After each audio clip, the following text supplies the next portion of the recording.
Boa noite, pessoal. Se vocês escutarem alguma criança aí gritando, papai, né? Fiquem tranquilos. É algum dos meus 3 filhos aí fazendo bagunça. Normal, né? Abra sua Bíblia aí, hoje dando seguimento, né? Nosso estudo, que a gente tem feito toda sexta-feira, né? Com o pastor Henri, e também, vez e outra, outras pessoas também, na carta de Paulo aos Romanos, né? Então, o pastor já falou o texto, Romanos 8, a gente vai ler do verso 18 até o verso 25. Romanos 8,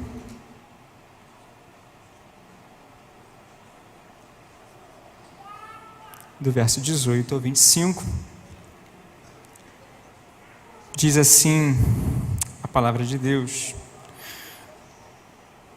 considero que nosso sofrimento de agora não é nada comparado com a glória que Ele nos revelará mais tarde, pois toda a criação aguarda com grande expectativa o dia em que os filhos de Deus serão revelados.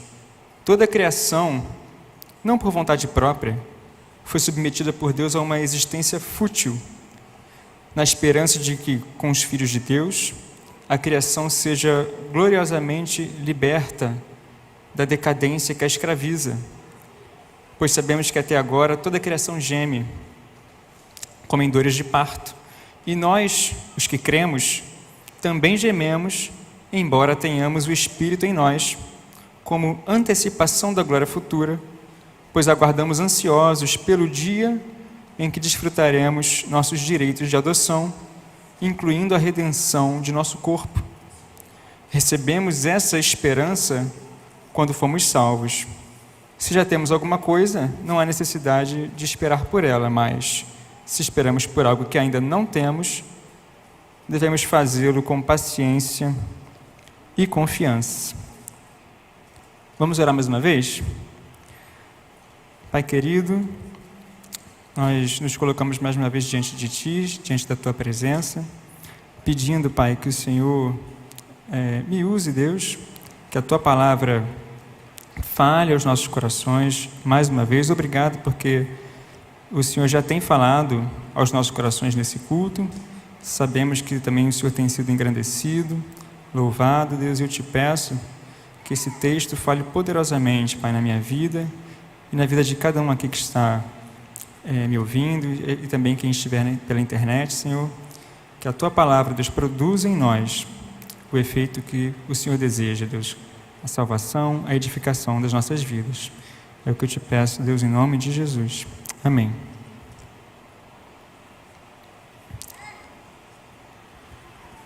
Pare de sofrer.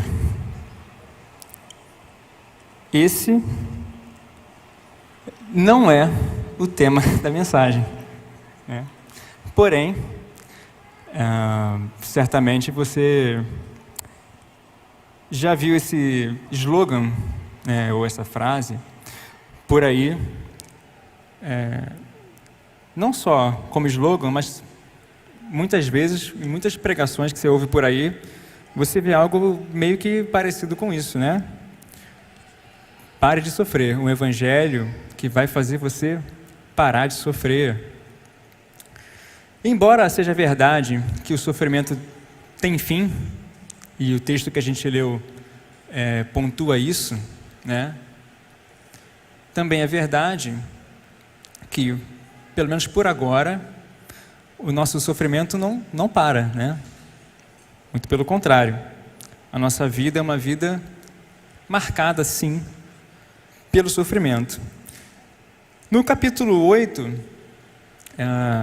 nós já, em sextas-feiras aí passadas, nós já falamos, né? O pastor Henri já pregou, mas Paulo, ele traz então algumas ideias, e está falando sobre a liberdade que o crente usufrui em Cristo pelo Espírito, né? Nenhuma condenação há para os que estão em Cristo Jesus, né? Enfim, Paulo vai trabalhando algumas ideias acerca dessa liberdade que que nós temos em Cristo. Liberdade de quê? Né? Já falamos, né? Já foi falado isso em outras sextas-feiras. Liberdade, fundamentalmente, do poder do pecado, né? Que nós vivenciamos quando estamos em Cristo, pelo Espírito. Versículo 18, que é o primeiro versículo do nosso trecho, né? Na verdade, ele pega um gancho aqui do versículo 17 para apresentar o que ele está falando, né? Que agora ele está apresentando um outro aspecto dessa liberdade, que é, nessa liberdade, ainda há sofrimento, porém, a gente passa pelo sofrimento com uma perspectiva bem distinta, né? No versículo anterior, versículo 17, Paulo fala o seguinte: se somos seus filhos, então somos seus herdeiros e, portanto, co-herdeiros com Cristo. E aí ele conclui: se de fato participamos de seu sofrimento, participaremos também de sua glória. E aí vem o versículo 18, famosíssimo versículo 18, né? Considero que o nosso sofrimento de agora não é nada comparado com a glória que Ele nos revelará mais tarde, ou com a glória que em nós há de ser revelada. Sofrimento e glória, aflição e glória. Essa é uma ideia que para a gente faz um certo sentido, não é? A gente acompanhou recentemente as Olimpíadas e a gente percebe esse link, né, entre dor, aflição, né, e no final, para aquele que ganha medalha, glória. Porém, para Paulo aqui, há uma certa diferença disso que a gente está acostumado, porque o sofrimento que a gente passa aqui nessa vida, né, ou a glória que a gente porventura alcançará, não depende do sofrimento que você passa. Você não chega à glória porque está sofrendo nessa vida. Você sofre nessa vida porque ela é marcada pelo pecado, fundamentalmente por isso. Porque o pecado entra na história, né, e deturpa todas as coisas. Porém, ainda assim, esse sofrimento não pode ser comparado com a glória que, diz ele, em nós há de ser revelada. O mesmo apóstolo Paulo, na sua segunda carta aos Coríntios, aliás, que é uma carta que também parece falar bastante sobre esse assunto, né? Tem temas bastante correlatos aqui. No capítulo 4, versículo 17, ele vai dizer: pois os nossos sofrimentos leves e momentâneos estão produzindo para nós uma glória eterna que pesa mais do que todos eles, né? Do que todos os nossos sofrimentos leves e momentâneos. Tanto em 2 Coríntios, como em Romanos 8,18, ele faz essa comparação, dizendo que não pode ser comparado, né? Mas ele está fazendo essa comparação, não minimizando o sofrimento humano. Ainda que no capítulo 4 e 17 de 2 Coríntios ele chame o nosso sofrimento de leve e momentâneo, ele não faz isso com a intenção de minimizar o sofrimento humano. Não, o ser humano sofre. E Paulo sabe disso. O próprio Paulo teve sua vida marcada bastante pelo sofrimento. Tanto como alguém que infligiu o sofrimento à igreja, como posteriormente, alguém que sofreu muito, né? Após a sua conversão e o seu ministério, como a gente pode ver no livro de Atos. Paulo não minimiza o sofrimento, mas o propósito dele parecer colocar o sofrimento que a gente sente tão grande, né, numa escala tão pequena, não é no sentido de dizer que o que você passa aqui não é nada, mas é porque comparado com a glória que há de ser revelada, aí sim, não é nada. Não é que o seu sofrimento seja pequeno, que a gente passa nessa vida, e tem muita gente que passa muito mais sofrimento que eu e você, certo? Por maior que seja esse sofrimento, e ele é grande, sim, mas quando você compara com a glória que há de ser revelada nos filhos de Deus, aqueles para quem nenhuma condenação há, porque estão em Cristo Jesus, aí, né, não há nem comparação. O mesmo raciocínio Paulo faz quando ele vai falar, por exemplo, lá em Filipenses, quando ele vai falar que ele é judeu, né, da tribo de Benjamim, fariseu, guardador da lei, irrepreensível, e ele considera tudo isso coisas assim muito, muito importantes, né? Porque aos judeus foi dada a lei e a aliança, e ele está falando, olha, de tudo isso eu tenho muita coisa, sou um judeu assim, nato, seguidor, fariseu da tribo de Benjamim, porém, comparado com o ganho que eu tenho em Cristo, né, ou com a fé em Cristo, ele considera tudo isso como menos que lixo, né? E outras versões mais antigas vão dizer que considera como esterco, né? Ele não está, da mesma forma, negligenciando ou colocando em baixa o fato de ser judeu. Não, muito pelo contrário, senão o argumento dele nem faria sentido. Ele está falando, olha, realmente, isso é muito importante, só que, comparado com a fé em Cristo Jesus e com a revelação de Cristo, aí sim, não é nada. Você pode considerar humanamente isso como algo extremamente valioso, mas quando você coloca em comparação a fé em Cristo, não é nada. A mesma coisa aqui. Quem sofre sabe o quanto dói, né? E é verdade, dói muito. Saiba, tem gente que sofre mais do que você, né? E o sofrimento é muito grande, né? Se você acompanhar noticiários, né? Se você buscar as maldades que se fazem nesse mundo, olha, o sofrimento é muito grande. Porém, quando comparado à glória, repito, né, que há de ser revelada em Cristo Jesus, é simplesmente, Paulo chama lá em 2 Coríntios, né, são sofrimentos leves e momentâneos. Um grande personagem que nos ensina isso é Jó, né?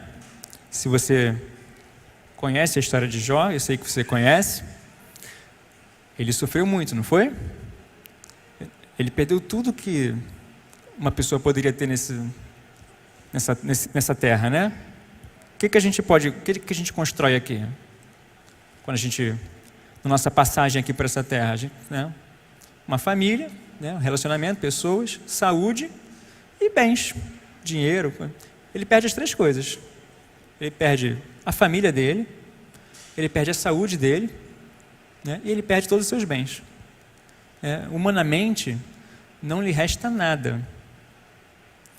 E, né, não bastasse isso, ele ainda tem 3 amigos que vão até ele com o intuito, pelo menos inicialmente, de consolá-lo, mas o consolo deles, no fundo, se reduz a tentar convencê-lo de que ele provavelmente pecou, e ele precisa confessar esse pecado, porque o sofrimento dele só pode ser fruto disso, né?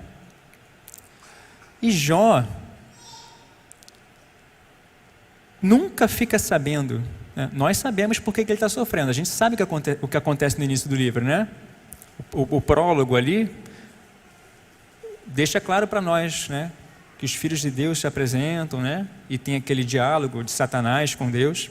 A gente sabe disso, a gente que está lendo. Jó não sabe disso. Por isso, ele se remói tanto, porque ele não consegue entender por que ele está passando por aquele sofrimento. E o livro de Jó não é feito para dar essa resposta do porquê, porque Jó não tem essa resposta. Quando Deus finalmente aparece para ele, ao final, né, Deus não fala para ele o que aconteceu, não diz. Mas ainda assim, o sofrimento de Jó não é em vão, e é isso que Deus vai dizer: Jó, onde você estava, né, quando eu lancei os fundamentos da terra, quando eu estendi os céus, onde estava você? Ou seja, a sabedoria humana, ela não alcança aquilo que a sabedoria de Deus alcança, né? Essa é a grande lição do livro de Jó, né? A sabedoria humana, por mais sábia que possa parecer, não atinge, né, os propósitos de Deus. E muitas vezes isso é muito evidente, né? Com relação ao sofrimento, ao tema do sofrimento. Como explicar o sofrimento? Como explicar a existência do mal no mundo? A sua sabedoria e a minha não alcançam isso. Mas uma coisa eu sei, e eu sei porque eu creio na Bíblia, que os sofrimentos que a gente passa agora não podem ser comparados com a glória que em nós há de ser revelada. Isso é uma verdade muito profunda, né? E muito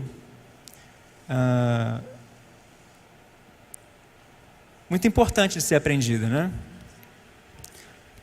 Porque quando você passa pelo problema, né? E a grande verdade é que a gente não quer ter problema, né? Se a gente pudesse escolher, poxa, eu não estou passando por algo, se eu pudesse resolver isso aqui, né? Parar de sofrer com isso, eu escolheria, muitas coisas eu escolheria, né? Não sofrer. Senhor, para que isso? Qual o propósito disso? Não sei. Não. O apóstolo Paulo ora 3 vezes por um espinho na carne, né? E ele não é atendido. Mas, mais uma vez, o poder, e é isso que diz o versículo na sequência ali, né? Dessa oração dele. A minha graça te basta, o meu poder se aperfeiçoa na fraqueza. E mais uma coisa sobre o versículo 18. O sofrimento que a gente passa é inerente à nossa humanidade, né? Faz parte do ser humano passar por sofrimento, por conta do pecado, né? E tudo mais. Mas a comparação que é feita, a glória, essa não é nossa. A glória é de Deus. Ela vai se revelar em nós, há de ser revelada em nós, mas ela não é nossa. O sofrimento, né, nos pertence, né? A glória pertence a Deus. Mas Ele é tão bondoso, né, que nos salvou e nos prometeu que essa glória um dia se revelará de maneira completa em nós. Nos versos 19 a 22, então, Paulo vai falar sobre essa expectativa da criação. Vamos ler mais uma vez, do 19 ao 22 agora. Pois toda a criação aguarda com grande expectativa o dia em que os filhos de Deus serão revelados. Toda a criação, não por vontade própria, foi submetida por Deus a uma existência fútil, na esperança de que com os filhos de Deus a criação seja gloriosamente liberta da decadência que a escraviza, pois sabemos que até agora toda a criação geme como em dores de parto. A criação geme, né? E a criação, né? Todo o cosmos, o universo, a natureza, mais especificamente, as pessoas. Talvez você não perceba, né? Porque a gente vive uma vida tão corrida, mas aquele seu colega de trabalho, né? Que não é crente, de diversas maneiras demonstra isso, que ele também aguarda a manifestação dos filhos de Deus, né? E se eu e você somos filhos de Deus, é necessário que essa glória transpareça em meio ao sofrimento que é o seu dia a dia. E eu tenho certeza que você sofre no seu dia a dia, né? A vida é assim. E a criação clama, geme, né, com dores de parto, pela manifestação da glória que em nós há de ser revelada. No sofrimento, o Evangelho é proclamado, né? Nós somos chamados para ser testemunhas, não é isso? Atos, capítulo 1, versículo 8, versículo extremamente conhecido de vocês, né? Lucas vai narrar ali palavras de Jesus, dizendo que aqueles discípulos, né, receberiam poder ao descer sobre eles o Espírito Santo, a fim de que eles fossem testemunhas, né? Tanto em Jerusalém, Judéia, Samaria, até os confins da terra. Nós somos chamados para ser testemunhas. Em Atos, a gente percebe que a igreja começa a se espalhar na perseguição, né? Ela começa a sair de Jerusalém também por conta da perseguição. Porém, eu tenho entendido um pouco recentemente esse espalhar do Evangelho com relação à perseguição de uma outra maneira também. Porque a gente sempre entende, né, que a igreja se espalha porque a perseguição chegou e aí todo mundo tem que fugir. Isso de fato aconteceu e acontece até hoje, em muitos lugares. Porém, também é fato que a perseguição e o sofrimento são ambientes assim perfeitos para que a luz do Evangelho transpareça. E por isso o Evangelho também cresce na perseguição. Não só porque você tem que sair fugido, mas porque quando você é perseguido, é mais evidente a glória que se revela em você, né?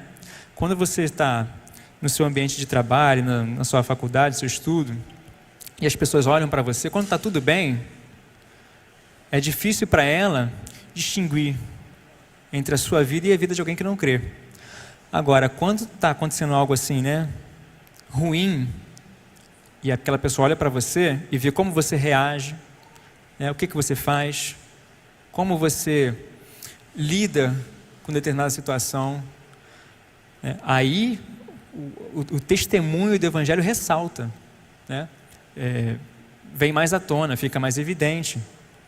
Essa glória que em nós há de ser revelada, ela tem a ver também com o fim de todas as coisas, né? Ou seja, um dia Deus fará nova todas as coisas, novos céus, nova terra, e essa história do sofrimento vai ter fim.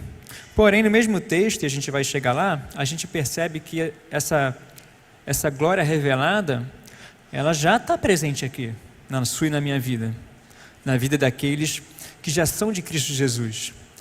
Por isso, no sofrimento presente, essa glória já se revela. No sofrimento presente, o Evangelho é proclamado com muito mais poder e ousadia, porque o contraste fica mais fácil de ver para quem está ao seu redor, né? Para aqueles que estão te olhando. É mais fácil de perceber isso. Por isso, quando a gente lê a Bíblia, quando a gente lê um texto como esse, eu acho que entender a Bíblia, né, ou ler um texto bíblico, para você interpretar o texto bíblico de uma maneira assim, como ele pretende ser interpretado, eu acho que a gente, todo cristão, né, vive um grande drama hermenêutico. Por quê? Porque a proposta do texto bíblico não é só te passar uma ideia, né? A proposta do texto bíblico é te transmitir uma verdade no intuito de que você a viva. Por isso, um bom entendimento do texto bíblico passa não apenas pela apreensão dos conceitos que está sendo trabalhado, mas passa por você entender aquilo de maneira tão profunda que você também pratique, né? E que a glória de fato, né, de Deus se revele na sua e na minha vida. Quando isso acontece, aí sim você está interpretando bem o texto bíblico, né? Não existe uma boa interpretação que não reflita de fato em prática na sua vida, né? Nós estamos lendo uma carta de Paulo, né? Que é um grande escritor do Novo Testamento, né? 13 cartas, mas ele não escreve nenhuma das suas cartas com o propósito de fazer obras teológicas para deleite de teólogos. Ele escreve cartas ocasionais para igrejas e para pessoas que estão passando por algum problema. Aí ele apresenta, né? Fala do problema e fala de teologia, com o intuito de que aquele problema que ele está tratando com aquela igreja seja sanado. Essas são as cartas de Paulo. Essa é a Bíblia que eu e você lemos, né? Portanto, se a gente lê e se a gente quer entender o texto bíblico, O propósito é esse. É você aplicar na sua vida de tal forma que você viva e conserte a sua vida com as exortações que são feitas. Portanto, se a gente lê um texto como esse, sobre sofrimento, né? Você pode entender tudo que eu falar aqui, né? Acabar o culto, vai para casa e não mudar nada na sua vida, né? Você não entendeu, você não compreendeu o texto bíblico. A compreensão do texto bíblico passa, com certeza, pela aplicação na sua e na minha vida. Portanto, se a gente lê um texto desse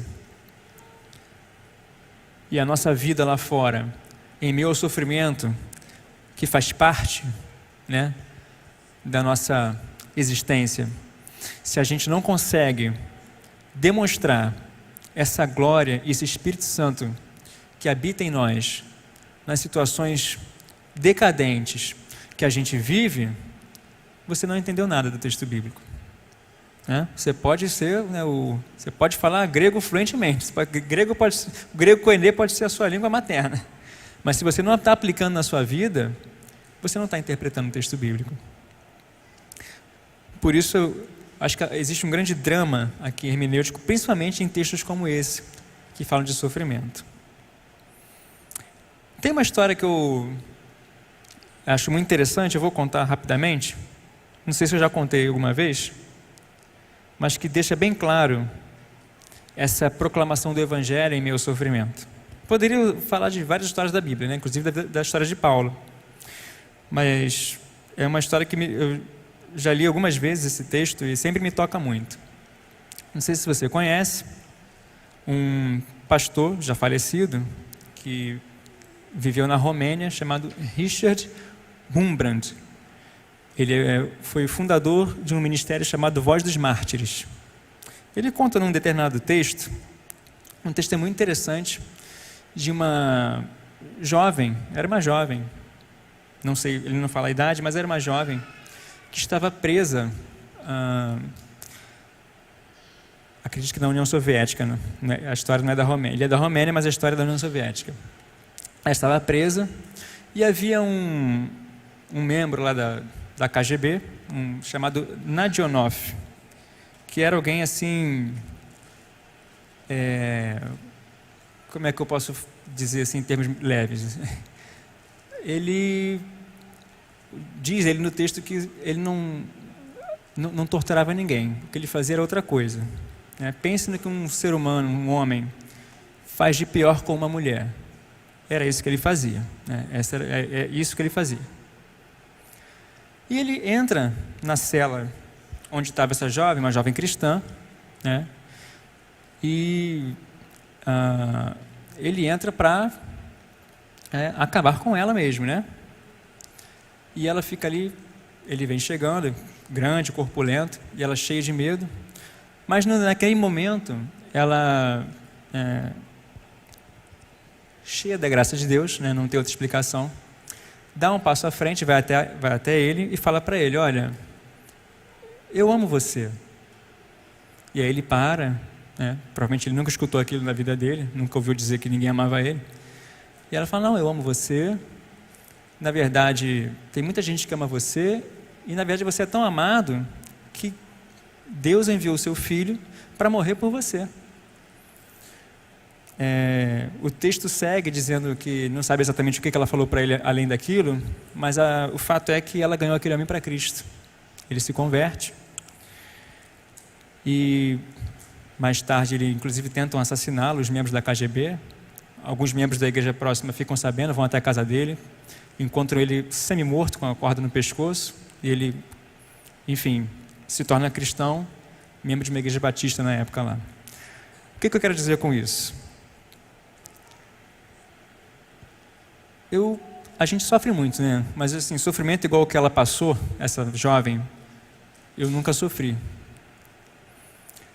Mas perceba como a glória foi revelada num momento tão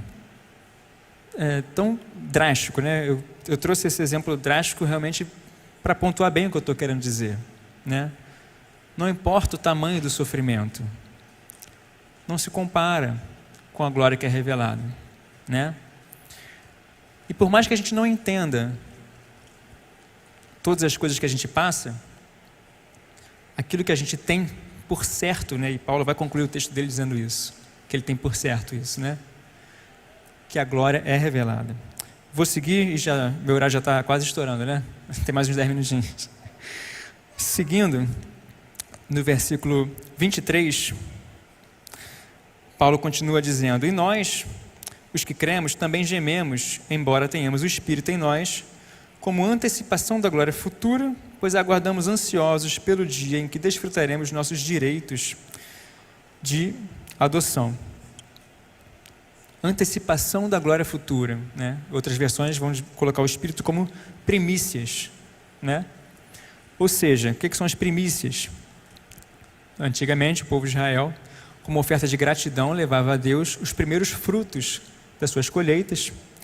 E aqui Paulo usa então essa imagem para dizer que o Espírito nos é dado como primícias, ou seja, como uma indicação de que há mais do que isso, né? Os primeiros frutos das colheitas você entregava como gratidão por toda a sua colheita, né? Você entregava a melhor parte, mas sinalizando de que Deus te deu bastante. Da mesma forma, o Espírito nos é dado como primícias, né? Nós já vivemos andando pelo Espírito, vivendo pelo Espírito nessa terra, mas isso é uma indicação forte e firme de que haverá uma completude disso, né? De fato, um dia, a frase "pare de sofrer" fará sentido, mas não agora, né? Mas quando de fato Cristo vier e renovar todas as coisas. É o Espírito, esse Espírito, né, que nos capacita a testemunhar em meio ao sofrimento. Já citei o versículo de 2 Coríntios, né, quando Paulo faz aquela oração para que Deus retirasse dele o espinho na carne. E Deus responde, 2 Coríntios 12, versos 9 e 10, mas ele me disse: minha graça é suficiente para você, pois o meu poder se aperfeiçoa na fraqueza. Portanto, eu me gloriarei ainda mais alegremente em minhas fraquezas, para que o poder de Cristo repouse em mim. Por isso, por amor de Cristo, regozijo-me nas fraquezas, nos insultos, nas necessidades, nas perseguições, nas angústias, pois quando sou fraco, é que sou forte. Essa é a lógica do reino de Deus. Quando sou fraco, é que sou forte. Quando a gente passa pelo sofrimento, por que quando a gente é fraco a gente é forte, né? Porque quando a gente passa pelo sofrimento, fica mais evidente para a gente que a gente não pode nada, né? Aquilo que a gente acha que tem, pode ser tirado de você a qualquer momento. A qualquer momento. Foi assim com Jó, né? Repentinamente perde tudo. Só que a esperança de Jó, né? Ele vai dizer mais para frente, né? Eu sei, né, que meu Redentor vive e que por fim se levantará. Por isso, essa é a certeza que fica, né? O Espírito nos é dado como primícias, como certeza. E é assim que ele conclui, nos versos 24 e 25. Recebemos essa esperança quando fomos salvos. Se já temos alguma coisa, não há necessidade de esperar por ela. Mas se esperamos por algo que ainda não temos, devemos fazê-lo com paciência e confiança. Nós temos certeza daquilo que nós não vemos. Isso é ter fé, né? É isso que o autor de Hebreus vai dizer lá no capítulo 11. O Evangelho é algo, embora você espere aquilo que você não vê, é algo concreto. O Evangelho sempre é algo concreto, né? Quando os discípulos anunciaram o Evangelho ali no livro de Atos, a igreja primitiva, eles não estavam proclamando coisas da cabeça dele ou metáforas, não. Eles estavam proclamando algo concreto, ou seja, eles viram um Jesus que se fez carne, um Deus que se fez homem, né? Jesus em carne, que morreu, ressuscitou, e eles são testemunhas disso. Deus entrou na história, né? O Messias é Jesus. Isso é algo muito concreto. E embora eu e você não tenhamos visto Jesus dessa forma, a mesma certeza nós também temos, porque o Espírito Santo nos é dado como primícias, como antecipação dessa glória futura. Nós já experimentamos a alegria, mesmo em meio ao sofrimento. Já experimentamos a alegria, o regozijo do século vindouro, do mundo vindouro, né? Como faz parte da escatologia judaica. A gente já experimenta isso. E isso nos dá segurança e certeza, porque a grande testemunha da obra de Cristo não somos eu e você, é o próprio Espírito Santo. O próprio Deus é a grande testemunha. Por isso, se nós estamos em Cristo, se nós vivemos pelo Espírito, nós também temos essa certeza. E por isso, nós podemos esperar com certeza, não é torcer por algo, é esperar, vai dizer Paulo aqui, né? Com paciência e confiança. Esperar com paciência e confiança. Nós, de fato, podemos confiar, porque o Evangelho não é simplesmente uma ideia que nos é vendida, não é simplesmente um discurso, mas é algo que nós podemos praticamente tocar. De maneira tão palpável, né, como Tomé tocou. Nós também podemos, porque nós temos o Espírito como antecipação da glória futura, mesmo em meio ao sofrimento que é a vida presente. Eu só queria concluir dando um pequeno testemunho. Eu não sei se o pastor Henri separou esse texto para eu pregar, porque ele já sabe de algumas coisas que nós temos vivido, mas fato é que quando eu li esse texto de Romanos 8, a mensagem foi muito para mim, né? Eu tenho 3 filhos, vocês sabem. Minha esposa está grávida de mais uma aí, né? Talvez 4 filhos. Muita gente pensa que o grande drama de alguém que vai ter 4 filhos seja dinheiro, né? Eu não sou rico não, tá? Muito pelo contrário. Seja um carro que caiba 4 crianças, ou uma casa que tenha espaço, né? Eu não tinha nada disso, mas consegui trocar de carro, consegui trocar de casa. Mas o grande problema que nós temos de vida não é esse, né? Não foi esse. A Aurora, que ainda está na barriga ali, né? E vai nascer esse mês de setembro, ela tem um problema no coração, uma má formação no coração, e pelo que os médicos têm dito, é um problema bem grave, né? A cirurgia vai ter que ser cesárea, né? Minha esposa sempre fez parto normal, sempre foi normal, né? Sempre chegou no hospital já parindo, mas essa vai ter que ser cesárea, porque assim que nascer, a Aurora vai ter que praticamente já ir direto para o centro cirúrgico, fazer uma cirurgia de peito aberto, enfim, para mexer ali no coração, né? Se tudo der certo, essa não será a única cirurgia que ela fará, pelo que a gente tem lido e visto. São 3 cirurgias que são feitas, tudo na infância, mas enfim, são cirurgias bastante invasivas, né? com os riscos que uma cirurgia envolve, com possibilidades inclusive de sequelas neurológicas por conta da cirurgia também. Enfim, e por isso eu falei no início, né, que muitas vezes se a gente pudesse escolher, né, sofrimentos para não passar, eu certamente diria para Deus, né, por que passar por isso, né? Qual o propósito, né? O que vai mudar na minha vida passar por isso ou não, né? Só tem mais uma criança sofrendo, né? E quando a gente lê um texto como esse, em que você percebe que mesmo com a sua sabedoria, o máximo que pode fazer é chegar num muro, o que nos resta, né, é saber que qualquer sofrimento que a gente venha passar não se compara com a glória que em nós há de ser revelada. Sempre que lá no meu trabalho, sempre que eu lido com algum problema lá, tem uma pessoa que trabalha comigo, eu sempre falo para ele, quando a gente tem algum problema para resolver, eu falo, não, fica tranquilo. Mateus 6,34, basta cada dia o seu mal. Sempre falo isso para ele, né?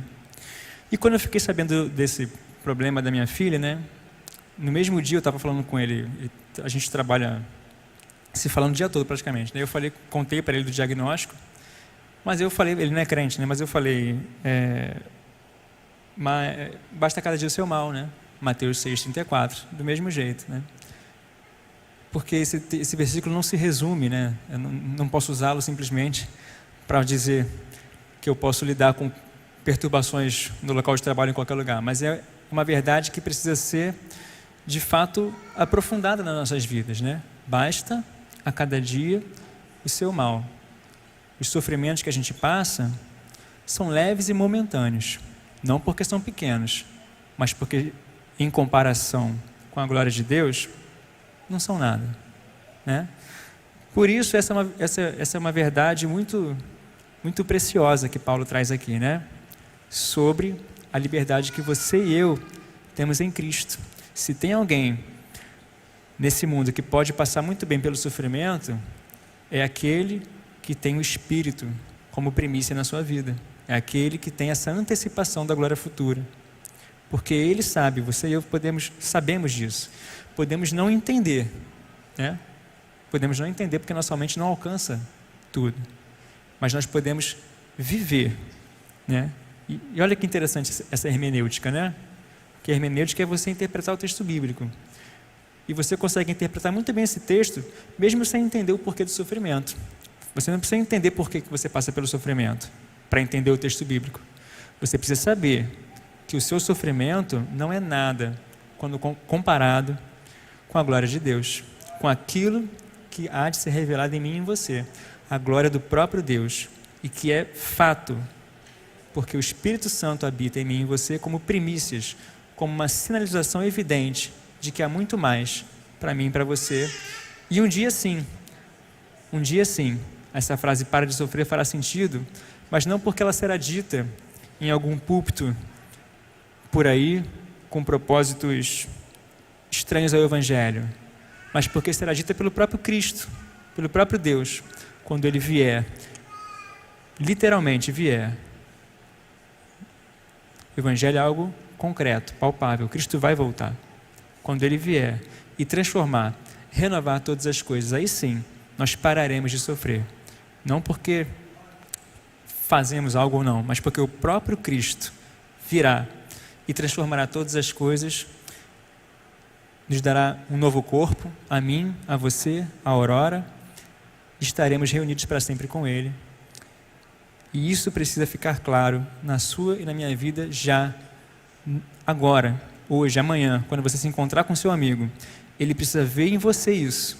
Se você quer entender o texto bíblico, se você quer entender não só a mensagem de hoje, mas qualquer texto que a gente tem, qualquer perícope, né, que a gente tem trabalhado em Romanos, você quer entender de fato, né? Venha aos cultos, preste atenção, anote. Mas além disso, viva.